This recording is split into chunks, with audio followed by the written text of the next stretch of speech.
Flames of War 4th edition brings you the battles of World War II in epic 15mm scale. Go to beastsofwar.com to get the latest in news, tactics and tutorials. A world of hideous nightmares awaits in Kingdom Death Monster. Fight to survive or fade into darkness at the Kingdom Death Hub at beastsofwar.com.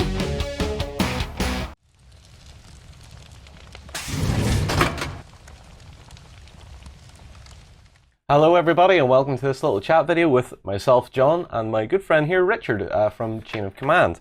And we're going to be checking out a very basic question, but I have a feeling it's going to have a lot of meandering through it. I know that you have two history guys sat on the set here, so there will be meandering. We're going to meander. Yeah, definitely. So the first question is, what is Chain of Command? Okay, Chain of Command, set of World War II rules. Basically, we're looking at a platoon as being your core force, and that is a historical platoon. Yeah. So if we're talking about British, we'd be looking at a platoon officer, platoon sergeant, and 3 sections, and depending on the time of the war, 2-inch mortar, Piat team. So that is the standard organisation for a British platoon. But of course, we don't stop there. We want to make it a little bit interesting. So you get options to choose all sorts of support to go with that. So you might have a tank, you might have a couple of tanks, you might have an anti-tank gun. So depending on your objective and depending on the mission, you can choose supports for that particular game. Yeah. And one thing, because you're saying it's a historical platoon, that platoon basically, beyond what you can bolt onto, is set in its way. Like, it will have, you know, in particular, you were saying to me the other day, if a infantry section has a Bren gun team, it will have a Bren gun team in it. It's not a, I don't need the Bren gun, or I don't need a Piat or something like that. If it's in the platoon, it has to be in the platoon. Yeah, it is. But I mean, I think there's a real key issue there. You know, armies around the world didn't have a light machine gun because it was ineffective. They had a light machine gun because it was effective. And if the set of rules means that the light machine gun isn't something you want to take, the rules have got it wrong. You know, you really do need the Bren gun if you're the British. You really do want the MG42 or MG34 if you're a German, because they are blooming effective bits of kit for whatever army you've got. So it's not just a case of having to have it. Believe you me, you want that light support weapon. Yeah, and switching on to a little bit of a historical thing, just as you mentioned the MG42, and you and I both know this, and I'm sure a few of them out there know that, but the MG was the key, was the cornerstone of every German infantry squad or section. Yeah, so everything pivoted on that machine gun being there. Very much so. I mean, when you get to when you get to close quarters, everybody's going to be firing. But initially, the German training manual had the MG starting to fire at about 600 to 800 yards, and the rifle team were really just there to support them and keep that fed with ammunition, because those things, everybody talks about cyclical rates of fire, you know, 1,100 rounds a minute in theory for the MG42. But if you're going to be firing that, your barrel's going to be overheating. But even so, they're still chucking out 250 rounds in a minute on average. So there's a lot of work to do to keep those bullets coming.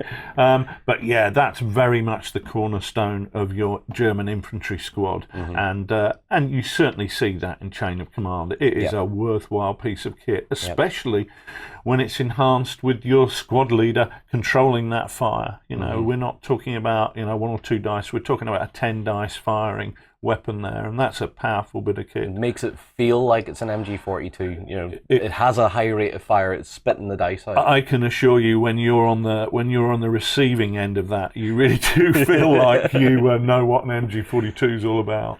So moving on from that, because we, as I said, we're going to meander. What sort of size of actions are we looking at for these sort of rules then? I mean, you mentioned platoon level, but is that as far as it goes? Or? Oh no, definitely not. We've actually got a free to download supplement called Big Chain of Command, which really does what it says on the tin. It allows you to play, you know, much larger games. I mean, we've had 4, 5, 6 people on each side, each with their own platoon. Now, obviously, that's going to take a big table, and it's the kind of thing that you would maybe do with as a big club weekend game. In fact, a pal of mine's got his birthday coming up, and I said, what we're going to do? He said, let's get all the lads together and play Big Chain of Command. So we're going to be doing that. And so ordinarily, if I was playing you, we'd have a platoon plus each. So, typically a platoon, and then we're going to have a few supports in there. But you can certainly take that up. If the two of us were playing another two mates on a club night, we could have a platoon each, and that works perfectly well. So I would say take it up to a company aside, and you've got a really nice game. Maybe 3 infantry platoons and a platoon of tanks would be a really fun game to play. It would be. Yeah. And in that, like when you have like multiple players on the same side, it's almost like you are acting as your lieutenants and very much so. And you become that sort of that higher level on the command structure as you're telling the guys what to do. Yeah, when you get to that point, one of the players is going to be the company commander, and he's going to be able to not tell the other players what to do, but certainly he's going to be there influencing the way play happens as a commander. Yeah, definitely, and that creates all sorts of interesting issues because players like to do their own thing, and if you're being issued an order, well, it's up to you whether you're taking notice of it or not, isn't it? I do remember that. I'm going to another meander. I do apologise. I do remember hearing a game that was being played, and I'll not mention the rule set, but the idea was good, where all the players were in a separate room from the table, and around the table were their lieutenants, and in the room was the generals. And between each turn, everyone was taken out of the room, and from top down on the table, everyone they took photographs of the two front lines, turned them black and white, and handed them to the generals, and said, "What do you want to do next turn?" Based on that information, that image. Funnily enough, we've actually done that. We've played games by email where we've actually taken photographs with our phones, because you can do this now so easily. You can take a photograph from where that corporal or sergeant is standing and say, "This is what you can see. Looking left, looking centre, looking right. What are your decisions?" And it's quite fun. I mean, I wouldn't want to do it every day of the week, but it's certainly a fun thing to do as an interesting exercise. Yeah, it does. But I love the idea of making them black and white. Yeah, that would be really cool. We've certainly done some really good games where we started off with some aerial photographs. One of the scenarios that I put together for a chain of command game was British commandos landing in an attempt to destroy one of 3 potential objectives. So there was a German radar station, there was a Gestapo HQ with a French resistance prisoner in there, and there was also a barracks. So the commandos were going in to attack one of them. The Germans didn't know which it was, and what we did was we set the table up and took a series of top-down photographs, and then converted them to look like RAF reconnaissance photos, and it was just a great sort of atmosphere setting for the game, because it gave the players kind of limited information. We provided them with a map, but we also gave them the aerial reconnaissance photos. So it was a bit of fun. It was a kind of different introduction to the game that allowed the players to plan a week ahead what they were going to take, what support they were going to take, and what objectives they were going to set for themselves. Great fun, but kind of advanced wargaming, if you like. But it's surprisingly easy with things like Photoshop to just do that nowadays, and with our handheld phones. Like we've said, you get such a good atmosphere from that, because all you have is your black and white photos, and you go, what can I see there? What is that? Is that a minefield, or is that some sheep, or whatever? It's like that. See, you've seen the Battle of the Bulge movie, haven't you? One of the worst war movies ever made. Yeah, pretty terrible. And it's just the moment of, is that a Tiger tanker, isn't it? No, it's not. It's a Patton. So moving on from that, the atmosphere, as you said, is a good introduction into it. But where is the place for a new player to start with Chain of Command? Like, what would you recommend them get or look at to begin? Okay, well, I mean, the first thing to do is get the rules. That helps. But have a look through that, see what force you fancy running, and if you're doing it with a pal, which is always a great way to start, you and a mate do it together.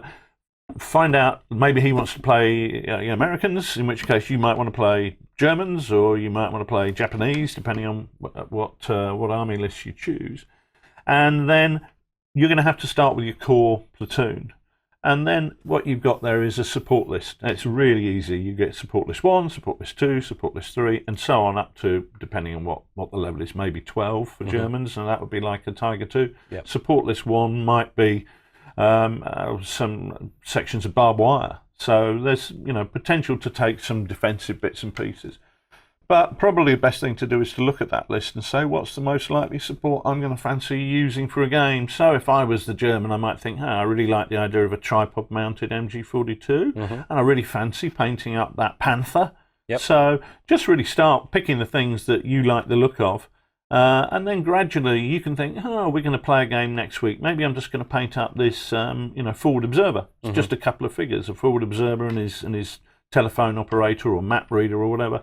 And that will allow you to gradually build up more options from your support list, or even just agree with your friend. Let's put together 15 points of support each, and that's what we can use for our games. Yeah, and it lets you do that whole sort of German late war thing of the Kampf group. It could be a bit of anything thrown in there. You could have some Fallschirmjäger running alongside some SS or standard army. Yeah, absolutely. You can always choose that as one of your support options, so you can bring in another platoon of different troops. I mean, one of the games that I played recently was on the road to Stalingrad. I had a standard Russian platoon, but I brought in a squad of sailors. Soviet sailors, because hey, they're pretty funky looking guys, great, lovely uniforms. They were there. Yep.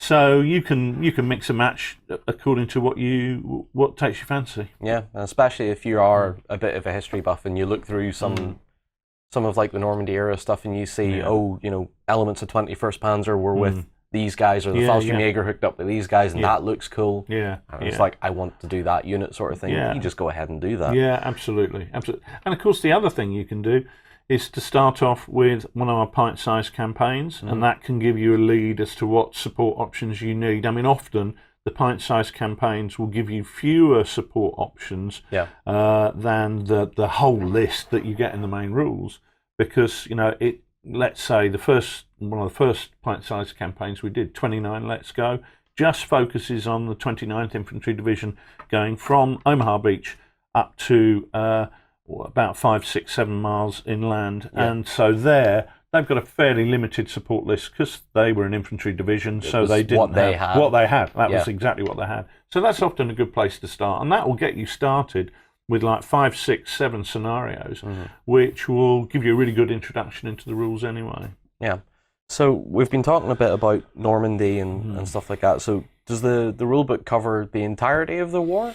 No, you really can't do that. It would be too much. The rules really cover 1944 to 45. Yeah. And we've got British, we've got Americans, we've got Germans, and we've got Soviets. And you've got options in there. So you'll have British paras, you'll have American paras, you'll have all the different options that they've got. But we then have a whole load of free to download army lists on our forum, which can be accessed via our website. Yeah. And that starts at the beginning of the war, so we've got everything on there from Poland right the way through, mid-war Soviets at Stalingrad, Japanese, Commonwealth forces fighting in the Far East, all sorts of things. And that's all just free to download, so you can just print out the army lists and the support lists that go with that. Yeah. So plenty of stuff to do. Loads of options. Yeah. And it's nice that you, with these, with those extra army lists, those are just that you're able to download those and print those out. Just download, print them out. Normally about 3 sheets, 3 pages. Just print them out. You've got your whole army list. Yeah, and they tie in perfectly to the main rule book. So absolutely, you're not looking at buying campaign books and stuff on top of it. It's main rule book and whatever army you want. Yeah, that's it. We're not looking to produce reams and reams of different books, which is, about trying to take money out of people's pockets. We're wargamers who are trying to do this for other wargamers. We really enjoy what we're doing. It's a business, but it's also our hobby. Yeah. And so producing those lists and having them free to download is, a great way of doing that. The pint-sized campaigns, well, we sell them for the price of a pint in my local because it takes me a lot of work to write those, and I buy a lot of books to do the research, and I think I deserve a pint. So they're only £3.60 at the moment, so they're a pretty good deal, getting a whole campaign for that. So every campaign you play gets Richard a beer. Absolutely right, and that's a pretty fair way of doing things, I think. Yeah, that's all right. So then, last little talking point then, expansions to Chain of Command. What have you got, or what maybe are you planning? Yeah, well, we've got the big Chain of Command supplement, which is again just free to download, and it's just instructions for how to play the game with multiple players. There's just a few changes because when you've got multiple players on one side. One of them is set as the primary player. It doesn't mean he can tell other people what to do, but it means that he is the guy, when he rolls his command dice, potentially he ends the turn. Whereas those other guys just get themselves a little bit of bonus activation. So that's really just all about the nuances of the command dice and how that works. So that's free to download. We also have the At the Sharp End campaign handbook. Now, you'll need that if you're going to be playing the pint-sized campaigns. But it also allows you to design your own campaigns. This is how our campaigns work, and this is how you can put your own ones together as well. So we do actually sell that. I can't remember how much it is. It's about £6 or £7, but it's not going to break the bank for anybody. But it does open up a whole new world of sort of campaign games, which really make things a whole lot more interesting, because you know what you were saying about earlier. Do you have to take the MG42? Well, when you've lost 10 men from your platoon, the question is, are you going to try and keep your machine guns in operation? What about your maneuver elements? So that's where you get to make those interesting decisions, where you as the player get to kind of construct your own platoon, how you feel you want to best fight. And this has been interesting, because I've seen I've seen the demo games you were running in here, and I've been like, I like the look of that. As much as I am a tank guy, I don't think there's going to be a lot of tanks in this game. Well, you could, if you get your pals together and play Big Chain of Command, you can take your whole platoon of tanks and have a lot of fun with that. Well, as I've said to you off camera a while ago, that I was building an entire squadron of Irish Guard Shermans. I don't know if I can fit those on. That might be a bit much, but it'd be interesting trying it. You'd need a big room with no furniture in it and use the whole floor. I think we can clear the gaming space out there. It might be enough room for one game. That could be great, really, couldn't it? You could strip everything out and just have a few hills and bits of rolling terrain. I think we might actually have enough terrain for that. Well, Richard, it's been great chatting to you. This is just the basics of what is Chain of Command. We've discussed plenty of stuff in there, and hopefully it's whetted your appetite for a bit more. I think you and I have another video, so we're going to go and get ready for that. And when you guys see that one, get your comments in below it, and put your comments in below us as well. Have you played Chain of Command, or are you just getting into it like I am, just having a look at it and seeing what you think? And let us know what you think. So guys, we'll see you again soon. Cheers. Go ahead and check out our other content on screen now, and be sure to check out beastsofwar.com for the latest gaming news and gaming Let's Plays. And while you're at it, why not hit subscribe, and remember to ding our dong. Go on, you know you want to click it. Go on.